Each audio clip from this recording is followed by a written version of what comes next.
the comments on your phone. And we have a couple topics to get started with.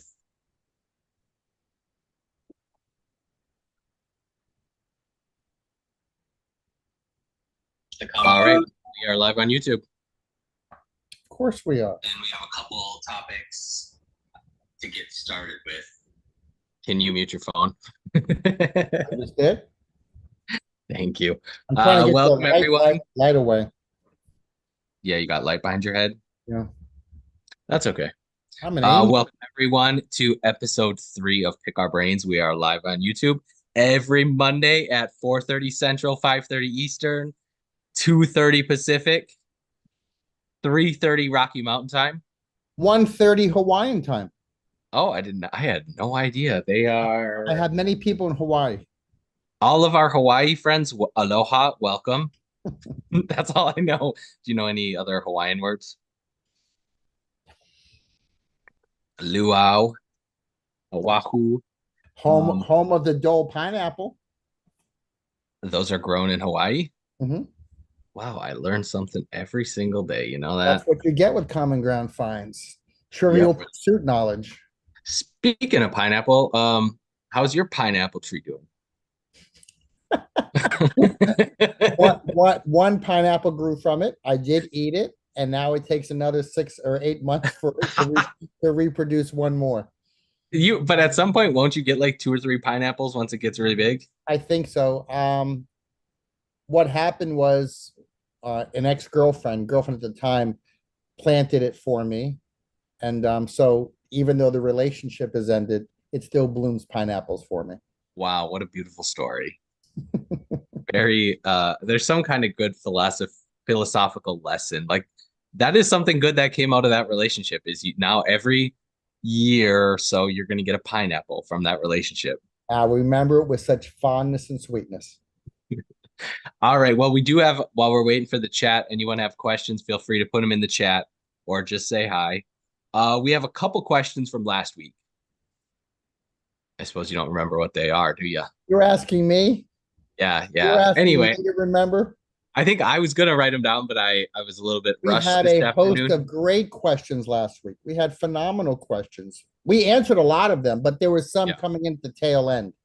I got them. I got them. So, Yeah. question number one is if you're listing a book with an ISBN, do you let eBay use all of the eBay item specifics? Like if you enter a book with an ISBN, it will say, hey, do you want to use our item specifics? And it'll autofill them for you.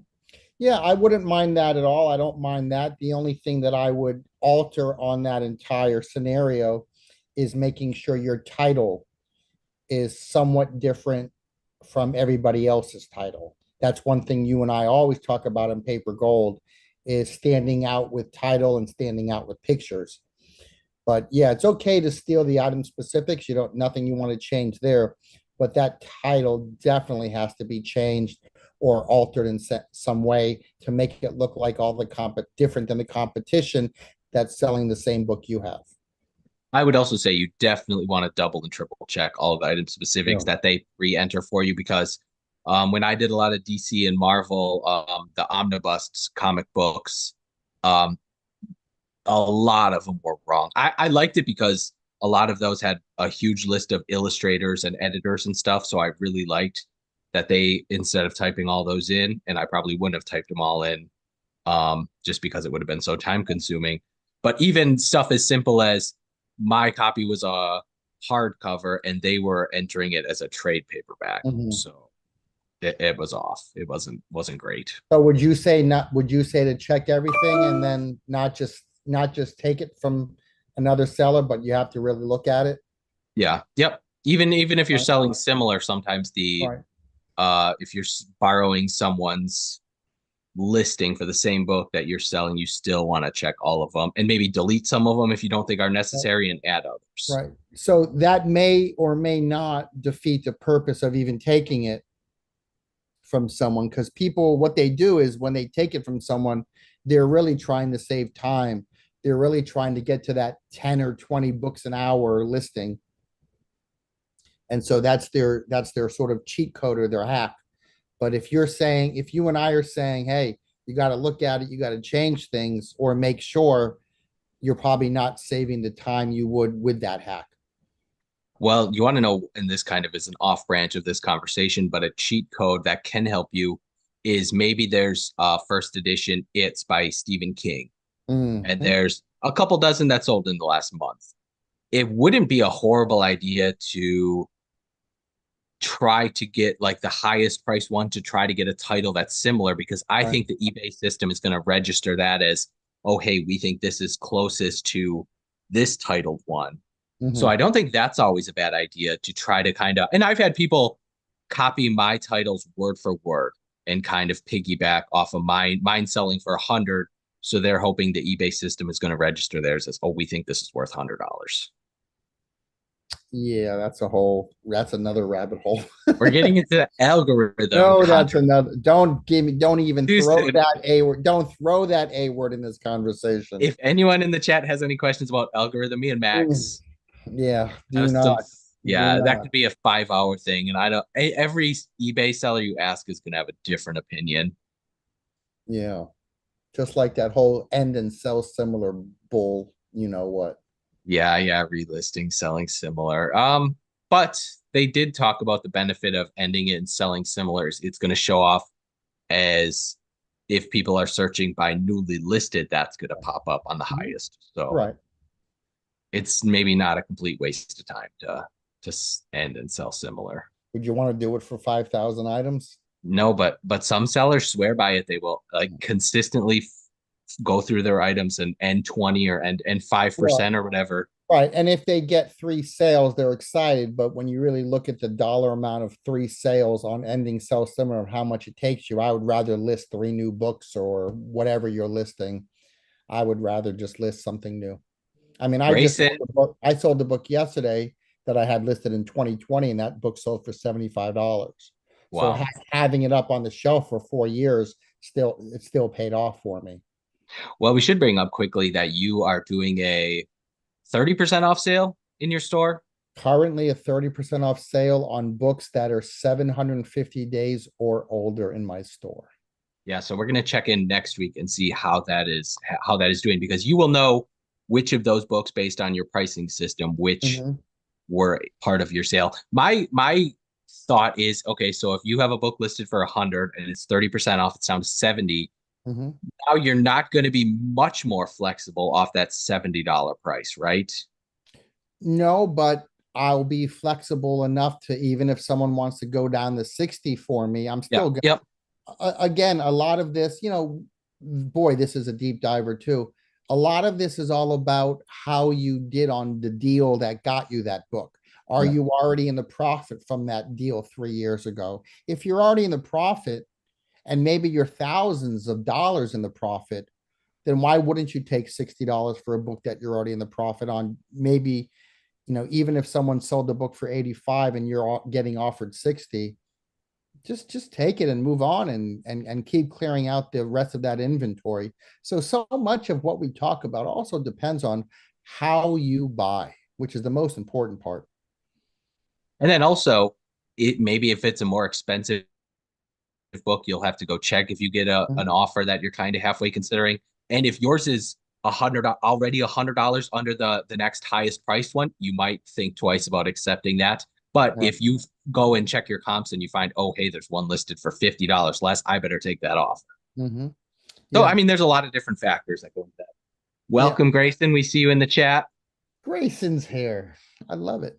Yeah, I mean, I got an offer today for a book that I had priced at 158.24, and that's another the 24 is another rabbit hole for us.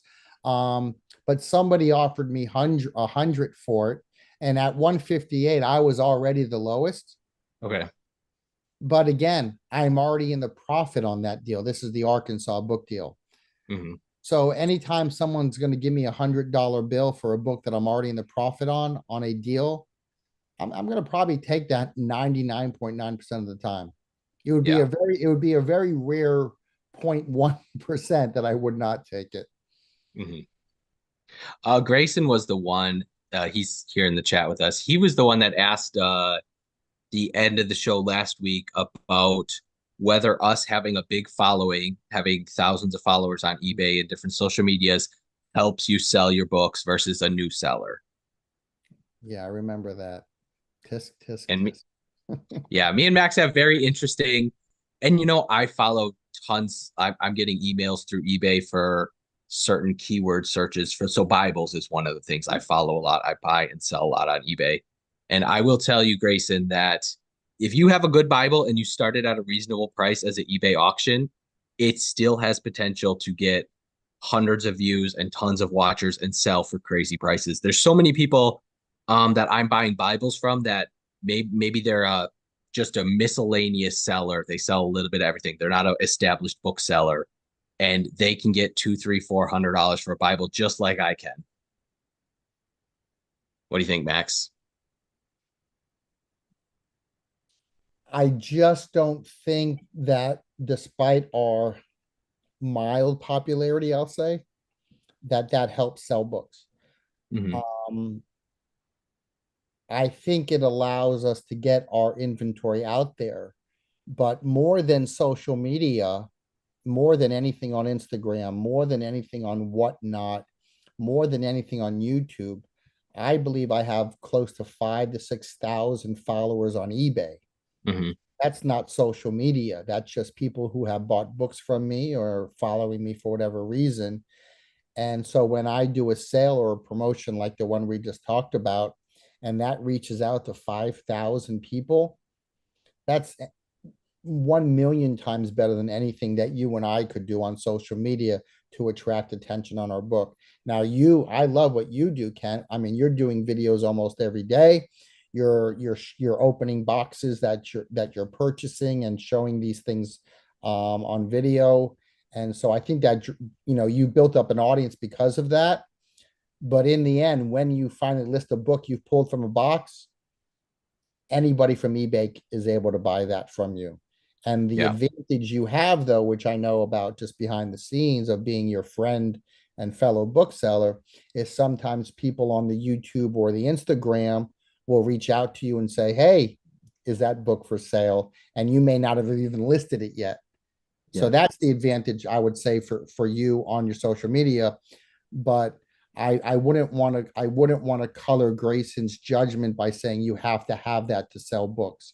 You and I always talk about this. Good books will always sell. Yeah, if you have a first edition Catcher in the Rye or one of the really good titles that sell multiple times a day on eBay, yours is going to get noticed. It Right. just will. Um, and also, I guess I would also, I've been talking to Max about this, about the Paper Gold Group, that I would suggest everyone starts on social media. Start a Facebook page and Instagram at a minimum, and even a YouTube. Even if you make one YouTube video a month, I think it's good to get started. Yeah, the paper golders don't know this yet, but we're going to be challenging them in 2025 on this. So Okay. Excellent. a little sneak peek at the challenges coming out for the paper golders. Cool. Very cool. And we Uh, should also admit to Grayson, it all helps. All of it helps. It's mhm. all work. Instagram's work. YouTube is work. It all helps. But when you're in the business of selling books, why not get all the help you can? Books are a luxury. We're not buying toothpaste. We're not buying food. Books are a luxury for people. And anything you can do on Instagram or YouTube or Facebook or any platform is going to help sell books. Instagram or Grayson said that he has started an Instagram and has not made one post yet. Maybe we should challenge Grayson to next time we see him next Monday that we do get a post from him so we can both follow and like and Mhm. and help him. And Grayson, I'll even throw this challenge out to you. If you make a post and you make a draft of a post, send it to me, send it to Kent. We'll both give you our opinion of the post. And if you like what we have to say, go ahead and post it. But Yeah, I absolutely. would love for you to do it. Yeah, send me a message, Grayson, on Instagram. I'd gladly share any of your content. And it doesn't have to be, he's talking about making a video about researching some of the stuff he's found. Yeah. He Oh, found I would love to see that. 10 diaries from the late 19th century New Yorker. Those are awesome. Mhm. And I think you got to get started somewhere. and you never know when you'll find one person that's like, oh man, I love that. That's really cool. That's unique. I want to buy it.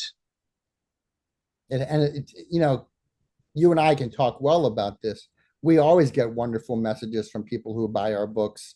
They thank us sometimes for having a book that they've been looking for a long time. Yeah. And it doesn't have to be, you don't have to spend a ton of time. It could be as simple as a cover or a title page of a book.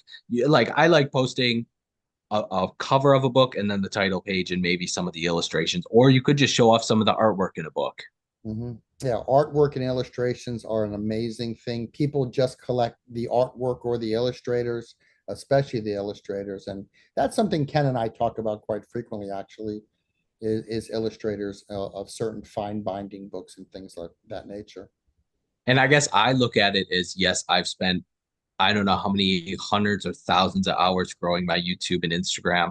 And it's free advertising and marketing, though you have to put in your time. So it's not free because I could have just as well spent that time listing on eBay or doing other stuff and paid for the marketing. Why don't you? This might be a good point. Why don't you explain? You've just recently been monetized on YouTube, so Mhm. all of that money is rolling in now. Why don't Yes. you explain to Grayson where you're at being monetized with 1,000 subscribers and watch hours? Well, to get monetized on YouTube, you have to have 1,000 subscribers, and then you need 4,000 watch hours. So if you post a video and someone watches it for half an hour, that's half an hour of watch time. So it has taken me well over a year of posting multiple times a week, making multiple hour-long videos, and even now, my my 45-minute video that I make and post on YouTube makes me like $1, $1.50, $2 in ad revenue. Y'all in the chat can super chat us if you want. You can send us some tips. Send us a Uh, dollar, please. haven't got a single tip yet. So if someone wants to be the first tipper, Somebody send us one be dollar. crazy. That'd be crazy. Um, but no, but I think I look at my YouTube as more than ever getting monetized or getting money from posting videos is the free marketing, the showing off the books. I would say every 2 weeks, I'm making a video opening all my packages, stuff I've bought, and showing them off, and then telling people, hey, these are going to my eBay in the next couple weeks. Watch out, or send me a message if you find something you like. Right. But when you did that video recently about all those beautiful Easton presses that you had, you were selling some of those before they even hit eBay. Yeah, You yep, made that absolutely. video and people were some of your even your local customers had seen the video and they were requesting to purchase those right from the video. Yep, So and I in think at that respect, Grayson's right. In that respect, Grayson's correct. yeah, it's a great tool to sell. Even if you don't have a ton of followers, there's still potential. And actually, I think I am going to make a video. Was going to make the last few days, but I've been a smidge busy. I am going to make a video of a YouTube exclusive selling some books that I've set aside. They better be Tarzan's. No, they're no, not that one. These are going to be some YouTube exclusive books for sale. We got Ferdinand and Isabella by William Prescott with a nice prize binding. Okay. Let's see. We got The Fall of the Roman Republic. I think that one's from the 1850s, 1853. So I'm going to give my eBay viewers exclusive. Ooh, this one's kind of cool. Tales of Troy by Andrew Lang. Gorgeous Again, cover on with that too. the prize binding, Yeah. 1909. Who's the illustrator on that one? Does it say? H.J. Ford. Okay. Not sure who that is exactly. We got Queen Elizabeth again with the prize binding. These came from a bookseller in the UK. I bought, I think, 20 really nice leather books. So most of them are going up for eBay, for auction on eBay, but then I'm going to save a few really good ones for my YouTube Right. audience. Kent does do eBay to eBay flips. He's actually working on a PowerPoint presentation on that, which will be featured on the Paper Gold channel and platform, not this week, Thursday, but next week, Thursday. He will be doing a presentation to all the Paper Gold members on how he does eBay to eBay flip, which takes time and energy. And you have to know if you have to know the subject matter very well. And he's successful at it every day. So he's been kind enough to make a presentation. Yeah, After I I haven't. twisted his arm for 3 months. Yeah, hopefully it'll be ready next Thursday. I spent 2 hours making this darn PowerPoint already. I think it's going to be good. Two Survivor episodes. Yes. Well, the premiere was 2 hours, so this Wednesday's Survivor episode will only be 1 hour. So let's hope I can wrap it up.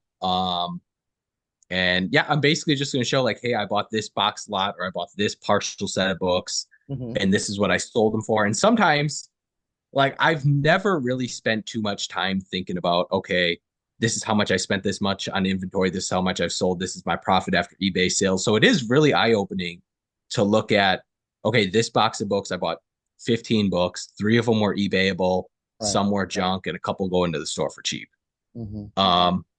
But like it is surprising, like there was one lot that I think I paid like $140 for, sold maybe 250 minus eBay fees. I only made like $75 profit. Right. But that is my business model, is having 30 small profits a night. Um, versus if I would have listed all those as buy and nows, I would have been lucky to sell maybe one or two of them in the near future.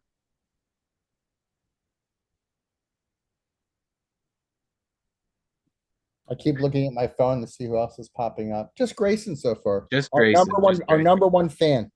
I wasn't able to share this link in the Discord or my Facebook yet. So next month we'll be a tiny bit more prepared, and hopefully we'll have a cover photo for the show Yeah, as we're well. gonna have a logo by next Monday. We'll have a logo for this, which It's I'm going to be excited about. extra exciting. Yeah.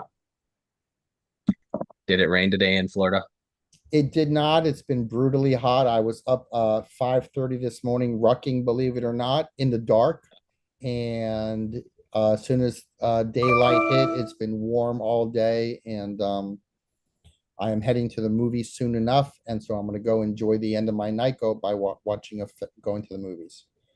You don't worry about the nocturnal alligators attacking? Do alligators, are they sleeping all night? According to Kent, the alligators are living in the streets of South Florida, which they sometimes do. But I think if Kent ever came to visit, he'd be more afraid of the iguanas living in the trees and falling down randomly. Yeah, the iguanas are vicious. They got a really big bite, I heard. Rowena will protect you. Grayson says his recent win is a large lot of Masonic ledgers that they have up for auction. Were those yours that ended last night, Grayson? I meant to bid on someone's Masonic ledgers. Those weren't yours, were they? Oh, I'm sure they were. Let's see if he Darn comes it. out with the truth. I have See if the he worst. comes out. I have the worst. One of them brought over $100, I think, for a bundle of ledgers. I have the worst memory as far as I'll get my eBay notification. Oh, this There auction she ends in is. 10 minutes. Hey, Rowena girl. Oh, Want she's not in the to mood. protect? No, she's not in the mood. Usually she's very camera friendly. Yeah, she's Oh, they hungry. were Graysons. They were Graysons. See that Grayson's making some money. I was watching them, Grayson. The one I maybe would have bid on, but then one of the lots brought over 100, so that was probably more than I could have Good for paid. you, Grayson. Good for you. Yeah, he had handwritten ledgers from different Masonic lodges. I think he was talking about that last week too, wasn't he? I think he was Mhm. talking about something handwritten.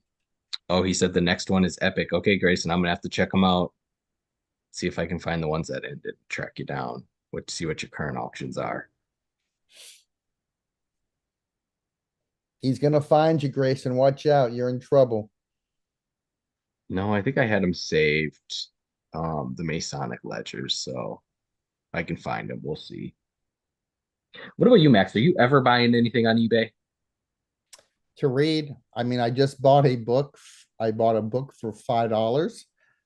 It's a book about the writer W.P. Kinsella, who is the author of Shoeless Joe, which was the movie Field of Dreams. Oh, cool. So he passed away several years ago, but I was listening to a podcast the other night, from a gentleman who had written the biography, and I said, "Oh, let me go get that." I've always been a fan of W.P. Kinsella's short stories.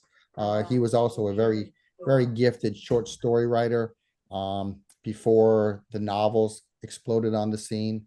So it's I'm one third the way through. So yeah, but I buy books to read. Was Field of Dreams, was that the one with Dennis Quaid? Kevin Costner. Oh yeah, Kevin Costner. Darn. I was so If you close. build it, they will come. I could Yeah. picture. Well, here's the interesting thing about this. In the movie, and he just passed away, James Earl Jones plays a Oh yeah. 1960s black activist. Okay. Okay. But in the original book, that character is J.D. Salinger, who wrote Catcher in the Rye. And so in Wow. the book, the narrator, the main character goes to Cornish, New Hampshire to bring J.D. Salinger to Fenway Park. Wow, that's pretty Yeah, cool. yeah, that's in the book, so it's a little bit more interesting. I guess so. Well, you want to wrap it up? Yeah, I do have to go to the movies. I apologize. We'll go longer next time for sure. Hmm. I want to thank Grayson for all of the questions. I'm looking at him now. I hope he continues to ask us some questions because he's the only one so far. Oh shoot. What was his? Let me think. Oh yeah, that we answered his question about if you have to have a large following to sell to get the kind of prices we get. I don't, not at all. No, no, You no, you no. can find, like, especially Grayson, I would suggest you just go and look at what's sold on eBay and search them from the highest to lowest, and you'll find like one of the big examples is the first edition Dune by Frank Herbert, or Bear, as Max would say. I've never said that. I've never said that. Don't let him even tell you that. I do have some weird pronunciations, but I've never said herbe. Okay. Anywho, if you look at that one, it's not just rare booksellers getting those crazy prices. That's one that you're gonna find Joe Schmo that goes to garage sales and sells yo-yos and sports cards. Found a first edition Dune and sold it for $2,000. Mhm. Yeah, one day we should talk about some of the paper golder wins. Even though we have Mhm. the YouTube videos that pop up on there, we should talk about some of the ones like Mike's book Mhm. and, and the yearbook that sold for $4,800. We should talk about some of that stuff. And I mean, especially as examples of people that don't have a huge following and are brand new. They're brand new. They just opened an eBay account 3 months ago, Yeah. and now they're selling $300 books. I mean, I remember, real quickly, I remember Wardell signing up for Paper Gold, and he was all in quickly, made a business card, and within 30 days of being a Paper Gold member, never having sold the book, he finds a first edition Hemingway Sun Also Rises, Yep. sells it for $2,000 within 30 days of learning to sell books. Yep. And that's one that that's an example of a book that you don't have to be a rare book dealer. If you do a good job showing off pictures of the condition and typing up something to explain the condition, um, anyone can sell that.